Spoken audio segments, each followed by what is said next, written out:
there! If you're catching this video, you're one of the lucky recipients of my mini watercolor hydrangea kits.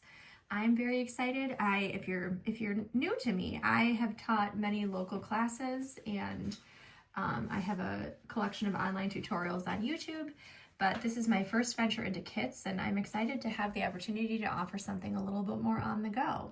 So you will need a paper towel, some water, and I like two brushes. This one is a little 5-0, anything with a fraction for a number is usually a good one. But this is what we would call a dabber. It's just this little itty bitty paintbrush for painting details, and I like a medium-sized paintbrush, size 6. The trick to these is to make sure you get ones that have a fine point on them because they're easier to use to paint in details. So hydrangeas can be really any color. They can be, well, not any color, but they can be white, pink, blue, green.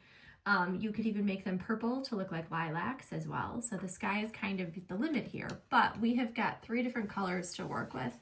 This one is a cool blue. It's kind of like a navy blue if it's dark.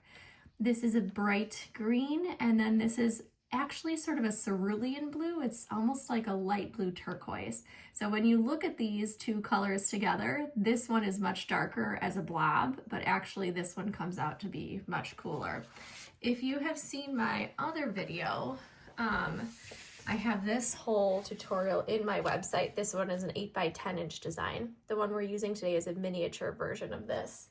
And let's see, here's another example of one that's pink that I had done. And here's an example of a green one that I had done. So really just a fun design to play around with, and I'm really excited about these. I feel like they're just such a pretty little design to bring together. So we are going to get started.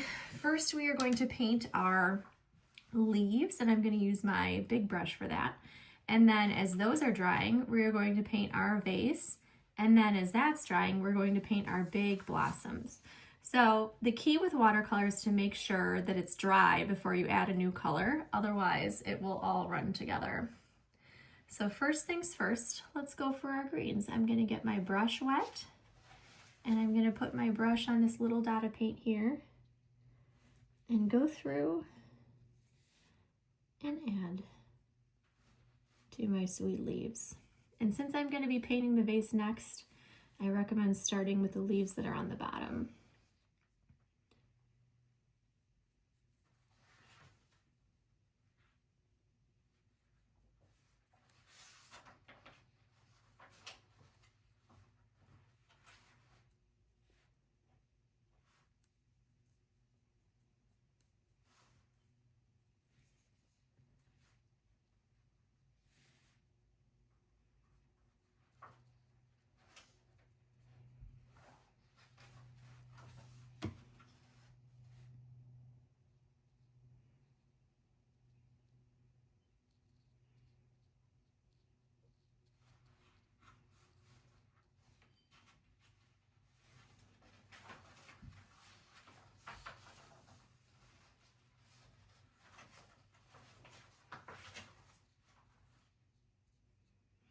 You'll notice also that the more paint that you add, the more paint, the ratio in watercolor, let me rephrase that.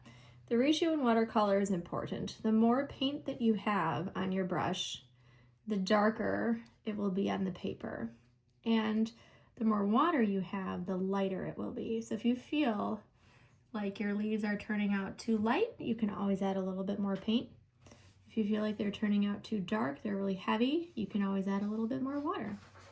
I recommend always starting lighter and then working your way to darker because it's easier to go darker with watercolor than it is to go lighter.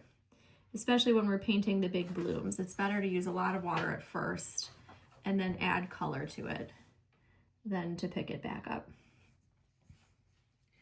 Okay, feeling good about the green. Next up, I'm going to paint the vase, and we're going to go sort of the cerulean blue color, which is this lighter blue. Now this one is from a paint set that's a little trickier to get up, I'm noticing. So I might get this one wet for a little bit and let it sit. But giving it the gentlest little rub with my brush to remind the color that it needs to come on out.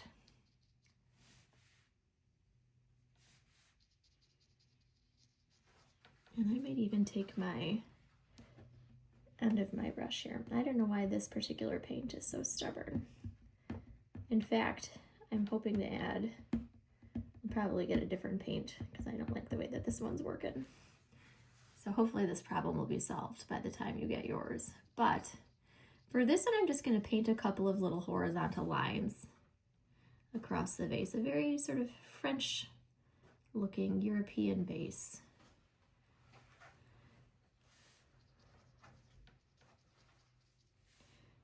Now, because my vase is a three-dimensional figure, notice that my line is not perfectly straight.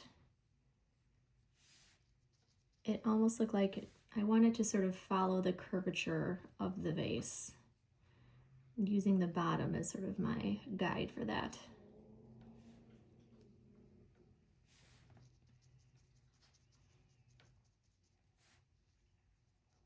Yeah, I'm definitely going to change this paint, but expect a better light blue when you get your kit.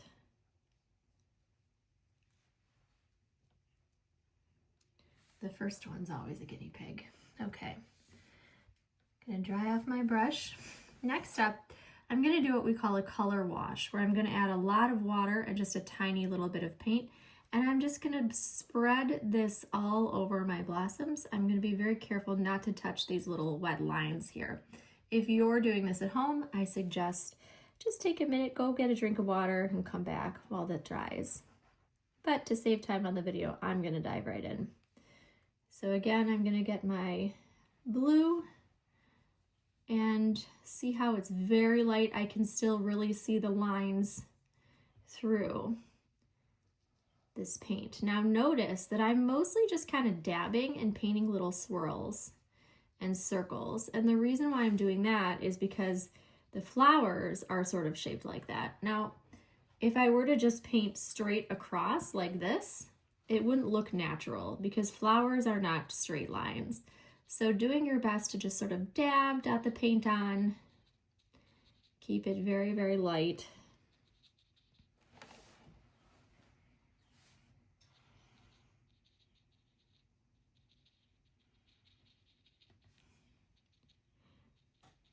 And just sort of poke at it rather than just painting straight across or up and down.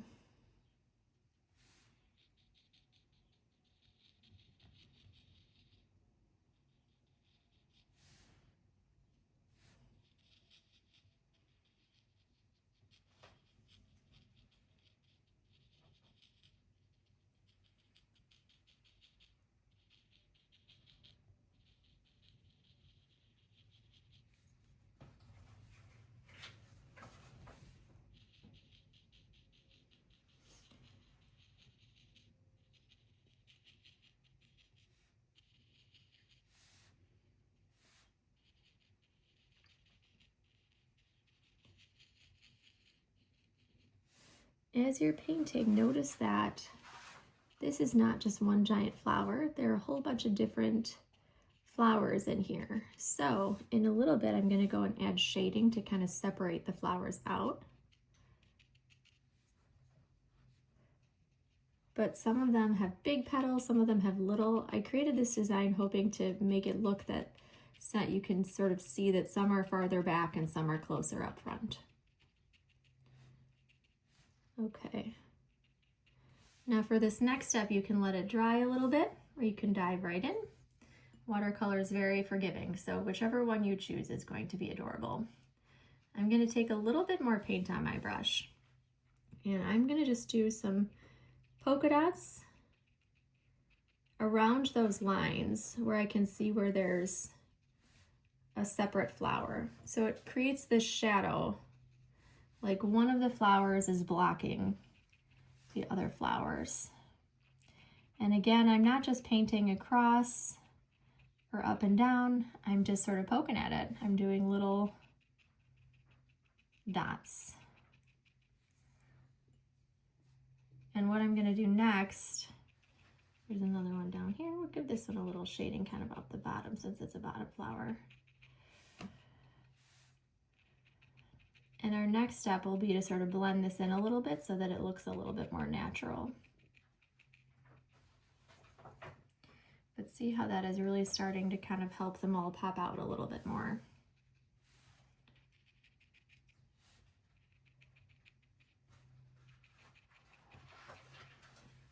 Okay, I feel like these could be a little bit better separated.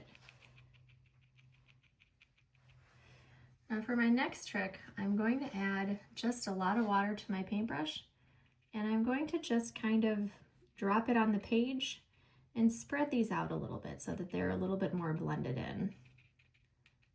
You want them to look a little softer.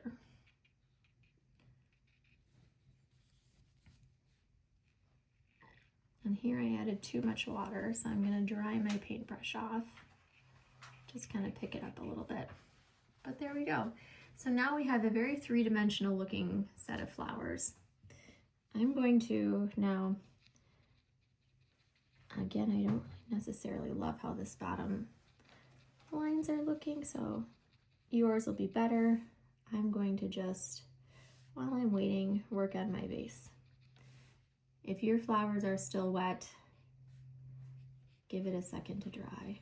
Go get a drink of water, stretch out, check an email, and come back to it. Alrighty, stepped away for a second and now this has had the chance to dry. So I am going to show you, I actually picked up a different blue while I was doing that, and this is a little bit more of like a cobalt blue. It'll be a nice contrast with my hydrangeas. Look even a little bit more like a chinoiserie if you guys are into chinoiserie vases. There we go.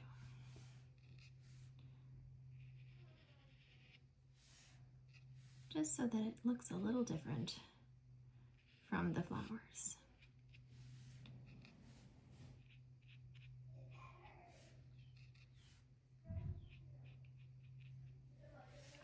Okay, now I'm going to clean off my brush and I'm going to go back to my blossoms now that they're dry, and I'm going to use my littlest brush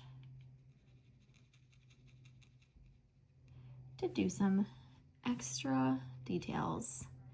And for this part, I'm just going to kind of trace one of the flowers, one of the petals, here and there, very random. And what that does is it just creates sort of the illusion of a shadow, because when you look at little hydrangea bunches, it's not just one solid massive flower. You can see little divots and shadows and little areas where there are spaces in between the flowers.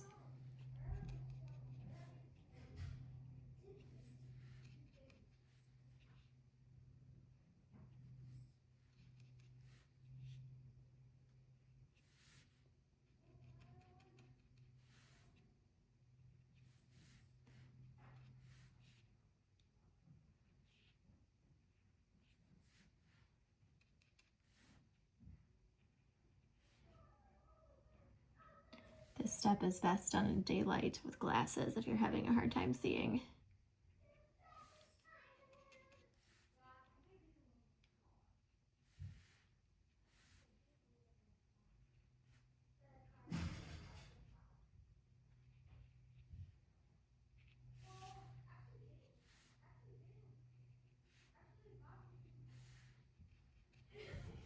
If you hear little people fighting in the background, please excuse them. They are home for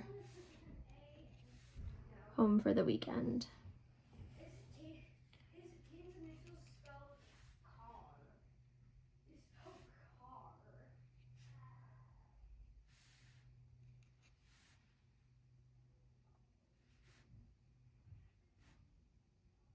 And you definitely don't want to go through and paint every single one, just a couple of them.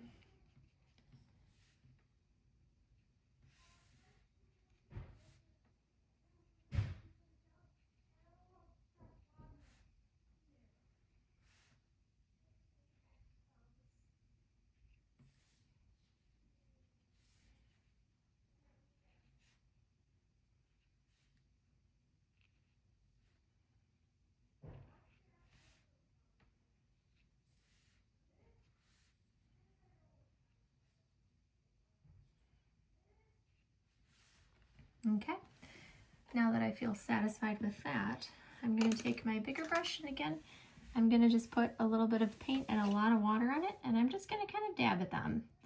And that will spread them out a little bit, help them blend in so it doesn't look too harsh. Feel free to use your discretion if you like yours to look a little bit more precise. That's all right. Everybody's style is totally different. Well, thank you for sitting with me, and I'm looking forward to crossing paths with you creatively sometime soon. Check out my other videos and my other kits, which will be available soon on my website or on my YouTube channel. And be sure to check in with me on Instagram, where I tend to post fun things I'm doing. My newsletter also, I don't get to it very often, but I do tend to post things that I do on here on my newsletter as well. Thank you so much again, and I will talk to you soon. Take care. Bye-bye.